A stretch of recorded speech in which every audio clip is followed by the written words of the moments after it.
અમારી કસ્તુરબા ધામ જે પ્રાથમિક શાળા છે એની વારંવાર રજૂઆત છે કે જે જર્જરિત બિલ્ડિંગ હતું એને સરકાર દ્વારા પાડી પાડવામાં આવ્યું છે અને ત્યારબાદ નવી વ્યવસ્થા રૂપે કાંઈ પણ આયોજન કર્યું નથી।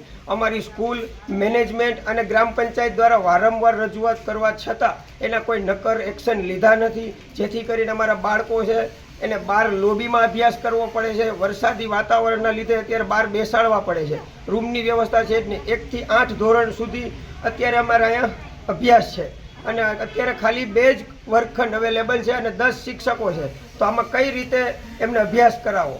સરકાર જે એમ કહે છે બરોબર અભ્યાસના દાવા, તો સરકારને પહેલાં છત જ અમારે આપી નથી વિદ્યાર્થીઓને, તો અભ્યાસ કઈ રીતે આપી શકશે? આવા ખોટા જે દાવાઓ પોકળ દાવાઓ કરે છે અભ્યાસના, એ એકદમ પાયાવિહોણા છે, જે તમે આપના માધ્યમ દ્વારા તમે જોઈ શકો છો। સાંજ સમાચાર ફેસબુક પેજને લાઇક કરો, વિડીયો શેર કરો અને વધુ વિગતવાર સમાચાર માટે sanssamachar.net વિઝિટ કરો।